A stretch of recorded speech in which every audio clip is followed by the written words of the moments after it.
Un saludo muy especial para todos los que a esta hora están en este importante evento de formación y de capacitación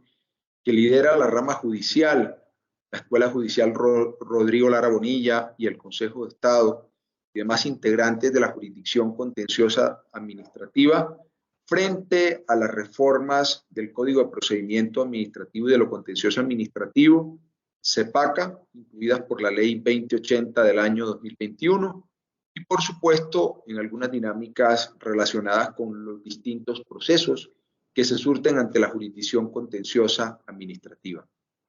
Particularmente me han pedido que hoy emita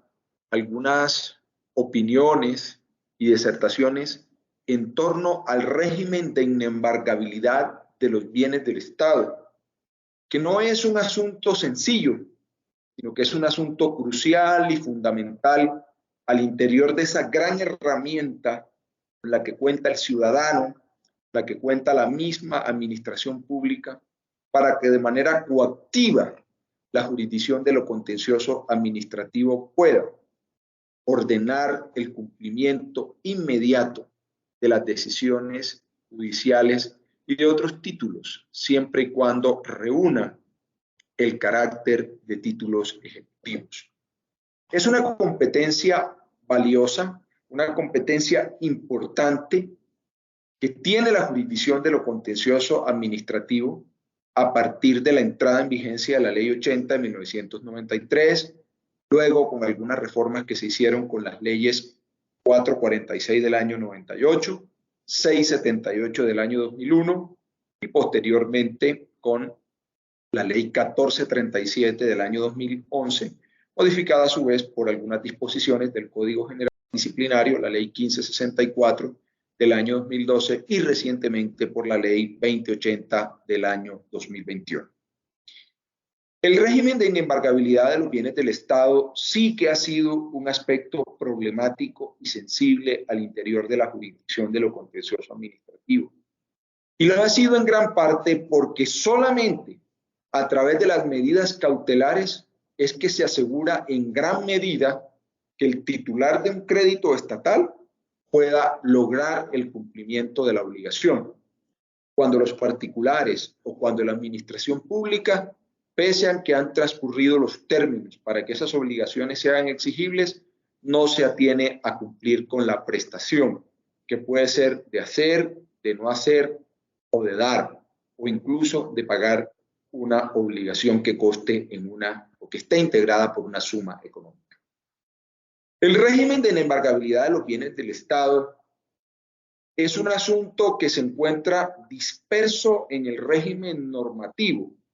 De hecho, encontramos algunas reglas constitucionales que no permiten embargar ciertos bienes del Estado, como aquella que consta en el artículo 63 de la Constitución Política de 1991. Pero vamos a encontrar muchas normas que se encuentran en varias leyes que de una u otra manera establecen algunas pautas para poder decretar medidas cautelares sobre bienes del Estado. ¿Dónde están esas leyes? En la Ley 1551 del 2012, que modifica el régimen de las entidades territoriales, en el Código de Rentas y en el Código General de los Departamentos. Vamos a encontrar algunas normas especiales también en la ley que regula el derecho fundamental a la salud. Vamos a encontrar también otra regulación muy especial en la Ley General de Regalías, en la ley que contiene el Sistema General de Participaciones y, por supuesto, en mayor medida, las disposiciones que se encuentran previstas en el Código General del Proceso, en especial en el artículo 594. Lamentablemente, no se ha podido, en las distintas reformas que se han dado al régimen procesal contencioso administrativo, regular unas reglas especiales para el trámite de los procesos ejecutivos, y sigo manteniendo ese deseo que ojalá algún día la jurisdicción contenciosa administrativa pueda contar con un proceso ejecutivo que posea unas reglas especiales para poder ejecutar a la administración pública. Pero ¿qué hace entonces ese acreedor que tiene una sentencia judicial? ¿Qué hace entonces ese acreedor que tiene un laudo arbitral? ¿Qué hace entonces ese acreedor que tiene un auto donde se condena en costa, donde se aprueban unos honorarios, donde se aprueba una conciliación y en esa conciliación consta una obligación a favor de un particular y en contra de la administración, y en todos esos casos estamos en presencia de un título ejecutivo, pues acudir precisamente a las reglas especiales del CEPACA para poder pedirle al juez que bajo los trámites del proceso ejecutivo pueda tramitarse un procedimiento judicial que forzosamente va a buscar y va a pretender que el deudor cumpla con la respectiva obligación. Pero al lado de ese mecanismo importante que es el proceso ejecutivo está el régimen general de las medidas cautelares. Y las medidas cautelares, como lo reconocen los tratadistas del derecho civil internacionales y nacionales, son finalmente un mecanismo de presión para facilitar el cumplimiento de la obligación sobre la base de poder capturar, de poder retener los bienes que hacen parte del deudor con el propósito de obligarlo a cumplir con la respectiva prestación. Todo esto incluso tiene su origen en el 2488, artículo 2488 del Código Civil, que nos dice que el patrimonio del deudor es la prenda general de garantía de sus acreedores. De tal manera que cuando un ciudadano tiene un título ejecutivo que es actualmente exigible, tratándose de sentencias porque pasaron los 18 meses con el CCA o pasaron los 10 meses con el CEPACA para hacer exigible esa obligación, o el auto que aprueba la respectiva conciliación o el documento donde conste la respectiva obligación de carácter contractual o judicial, pues necesariamente deberá acudir al juez a través de las vías del proceso ejecutivo y podrá pedir en ese escenario del proceso ejecutivo que se puedan decretar medidas cautelares. Entonces, la gran pregunta que debemos hacernos es: el juez ejecutivo, el juez administrativo, cuando obra como proceso, cuando obra como juez ejecutivo, ¿puede decretar medidas cautelares? La respuesta es claro que puede decretar medidas cautelares. Lo que sucede es que al momento de decretar esas medidas cautelares, el juez administrativo necesariamente debe someterse a unas reglas y subreglas que han sido delineadas por la jurisprudencia de la Corte Constitucional y recientemente por la jurisprudencia del Consejo de Estado por vía de tutela. Fíjense ustedes que a partir del año 2017, 2018, 2019, 2020 y este año que va corriendo, el 2021, ya vamos a identificar varias sentencias de tutela de la sección primera, de la sección segunda, de la sección tercera, de la sección cuarta y de la sección quinta del Consejo de Estado, donde por vía de tutela están dejando sin efectos decisiones judiciales que han sido renuentes a decretar y practicar medidas cautelares sobre los bienes del Estado. ¿Qué ha hecho entonces el Consejo de Estado? Aplicar ese precedente jurisprudencial que se ha edificado por parte de la Corte Constitucional y que comenzó a delinearse a partir del año 94 y que ha venido de una u otra manera siendo reiterado en diversas sentencias de la Corte Constitucional. ¿Qué ha dicho de la jurisprudencia de la Corte Constitucional? Las sentencias judiciales, las providencias judiciales pueden de una u otra manera dar lugar a un título ejecutivo que pueda ser susceptible de un cobro ante la jurisdicción contenciosa administrativa. Y también se ha admitido por vía de excepción que puedan decretarse medidas cautelares por parte de la jurisdicción de lo contencioso administrativo. Hay varias decisiones y hay varias sentencias de la Corte Constitucional y hay varias sentencias del Consejo de Estado que así lo han señalado de manera reiterada, sobre la base de que se aplican 13 excepciones a ese régimen general de inembargabilidad de los bienes del Estado, porque se parte de la base de que los bienes del Estado son inembargables por disposición constitucional o por disposición legal, pero esas reglas admiten unas excepciones. Una de esas excepciones precisamente concierne con la posibilidad que le asiste a un acreedor de una sentencia o providencia judicial para pedirle al juez que se puedan decretar medidas cautelares, incluso frente a recursos que se encuentren incorporados en el presupuesto general de la Nación. Esa es un poco la visión que se viene dando por parte de la jurisdicción contenciosa administrativa por parte del Consejo de Estado en su jurisprudencia. Lo más importante en estos casos es que el juez administrativo, en su calidad de juez de la ejecución, verifique en primer lugar ante qué título ejecutivo se encuentra. Una vez identifica si está en presencia de un título ejecutivo que sea claro, expreso, que en él conste una obligación que sea actualmente exigible y que provenga del deudor, tiene que ubicarse en el escenario de las excepciones constitucionales a ese principio de inembargabilidad. Y resulta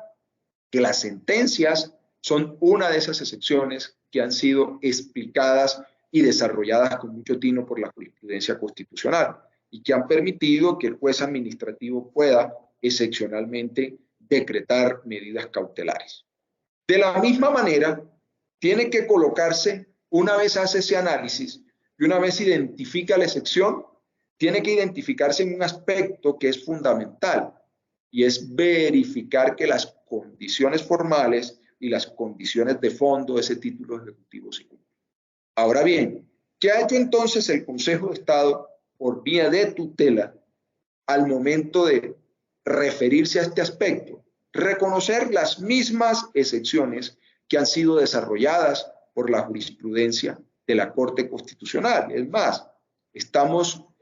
todos los que nos interesan este tema de los procesos ejecutivos muy pendientes de una decisión que hace un par de años la Sala Plena de la Sección Segunda decidió asumir el estudio para unificar jurisprudencia en torno al decreto de medidas cautelares para hacer efectivas los títulos ejecutivos de carácter judicial como las sentencias cuando se presenta el incumplimiento por parte de los deudores estatales.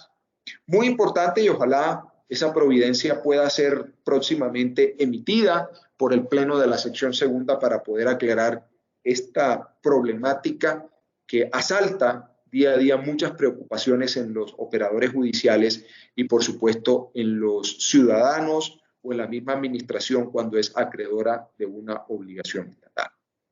Entonces, sobre esa base debemos partir que el Código General del Proceso, en el artículo 594, establece un listado de bienes que tienen el carácter de inembargables.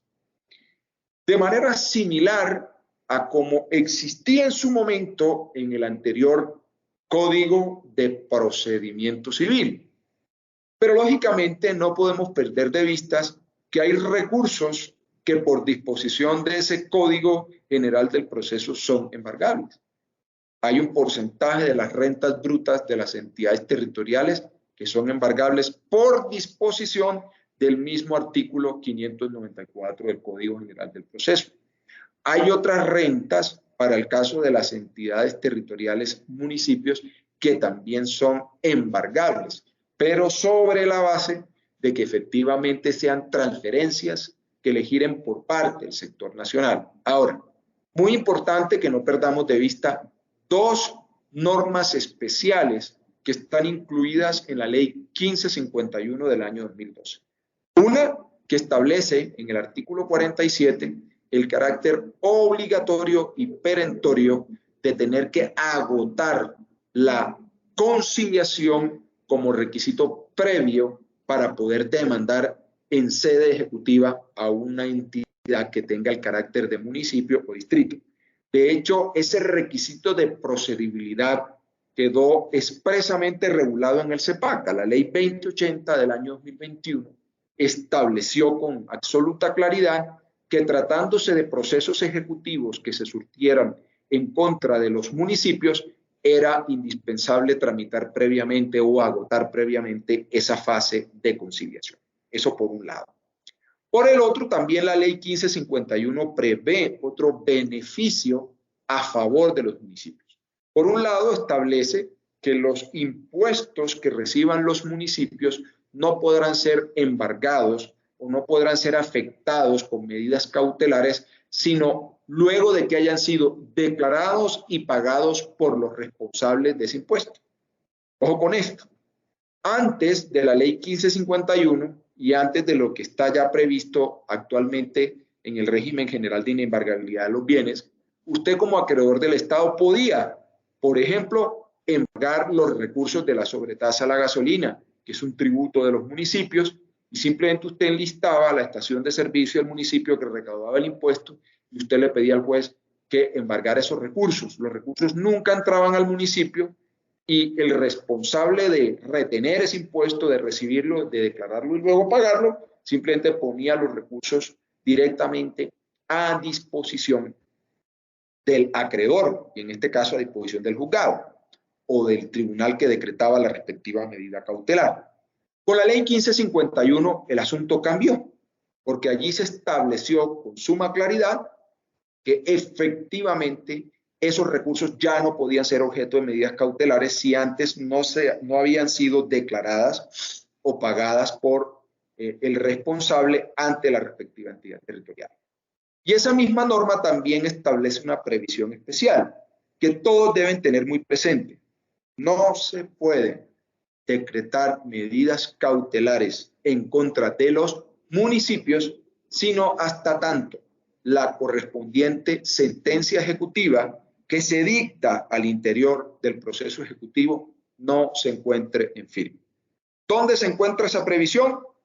En la ley 1551 del año 2012 para los municipios. Y resulta que la ley 1819 del año 2016 estableció esa misma excepción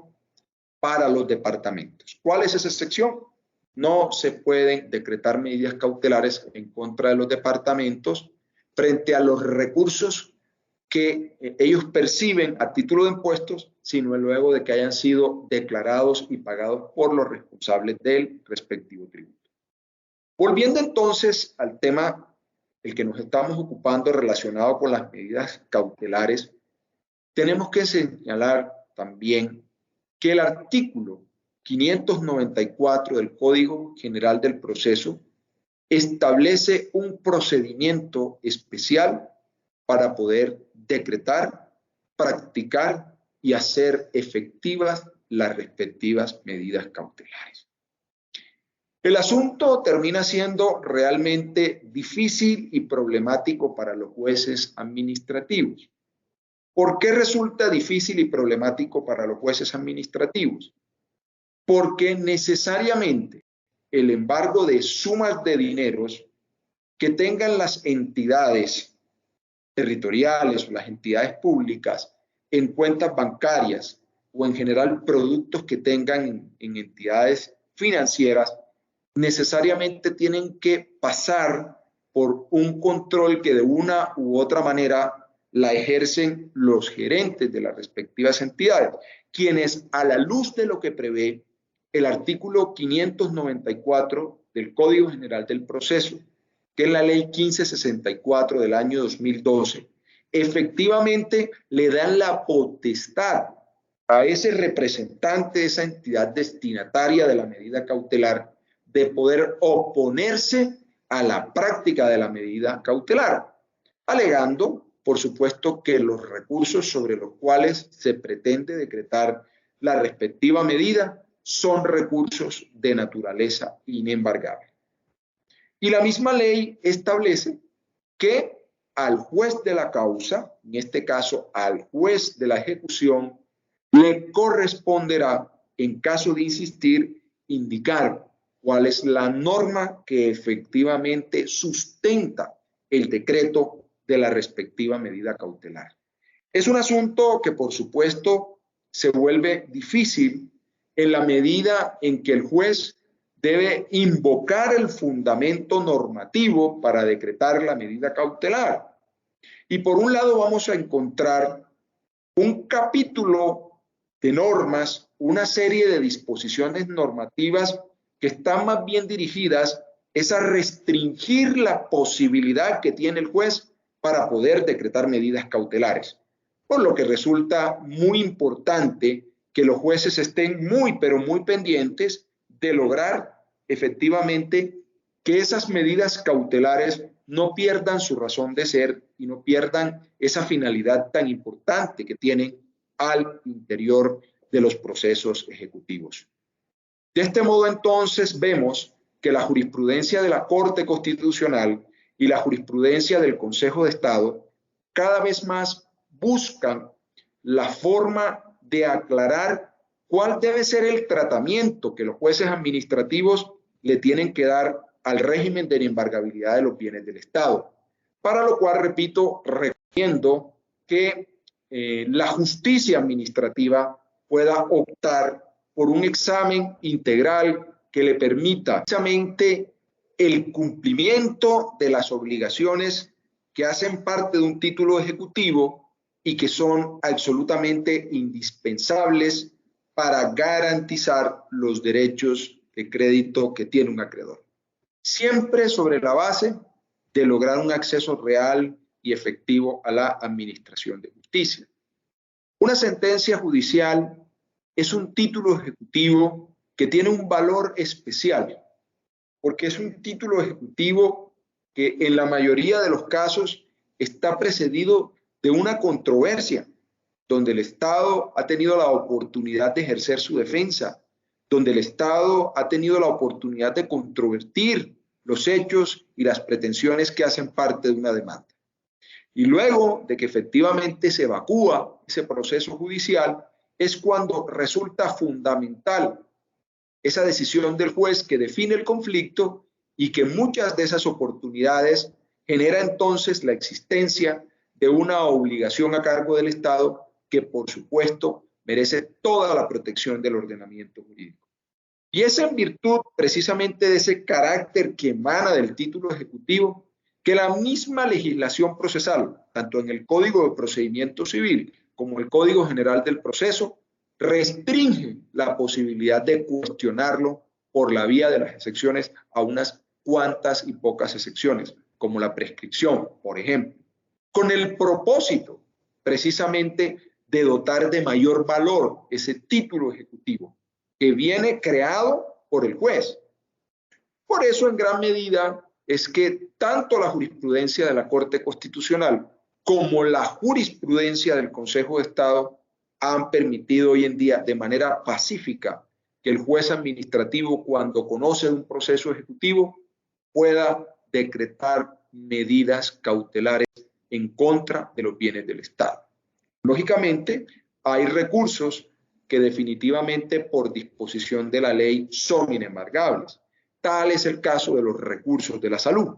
Efectivamente, la Corte Constitucional, cuando hizo el control de constitucionalidad a la ley estatutaria que regula el derecho fundamental a la salud, señaló y declaró ajustada a la Constitución uno de los artículos que prevé esta ley, donde se fija el carácter inembargable de los recursos de la salud. Y la Corte Constitucional de una u otra manera también ha delineado algunos casos en que los jueces administrativos no pueden decretar medidas cautelares. Lo propio ha hecho también la jurisprudencia del Consejo de Estado por vía de tutela, pero siempre reconociendo la posibilidad de que se puedan decretar medidas cautelares. Para finalizar mi intervención, resulta muy importante siempre que el juez administrativo pueda conocer cuál es el régimen de los bienes de la entidad, en este caso que va a ser la parte ejecutada o la parte demandada, para poder ubicarse en el contexto normativo que regula la inembargabilidad de los bienes. ¿Me hago entender? El régimen de inembargabilidad de un municipio es distinto al régimen de inembargabilidad de los bienes de la nación. Y lo mismo sucede frente al régimen de inembargabilidad de las empresas industriales y comerciales del Estado o de las sociedades de economía mixta. Porque dependiendo el régimen jurídico de cada una de esas entidades, así el juez administrativo podrá identificar cuáles son los bienes que pueden ser objeto de medidas cautelares y cuáles no lo serán. Pero siempre sobre la base, insisto, que la jurisprudencia de la Corte Constitucional reconoce y la del Consejo de Estado también lo hace de la misma manera, el carácter que tienen las medidas cautelares y su procedencia dentro del proceso ejecutivo. Siempre sobre la base de que las sentencias, las providencias judiciales tienen un valor especial y qué decir de aquellas que reconocen derechos o prestaciones de carácter laboral, las que han sido objeto de un especial pronunciamiento por parte de la Corte Constitucional con el propósito de salvaguardar o de garantizar esos derechos fundamentales y esos derechos constitucionales que se encuentran de una u otra manera acompañados cuando se está ante la ejecución de obligaciones que tienen un vínculo directo con la prestación de un servicio de carácter laboral. De este modo, entonces, concluyo mi intervención. Nuevamente agradezco esta amable invitación. Les mando un saludo muy especial para todos y los invito a que sigan atentos a estas charlas, a estas conferencias que son tan importantes para fortalecer el aprendizaje de esa disciplina tan hermosa como lo es el derecho administrativo y, por supuesto, el régimen procesal administrativo que se está abordando a través de estas importantes tareas, a través de estas importantes charlas académicas. Un abrazo para todos y muy buen día. Gracias.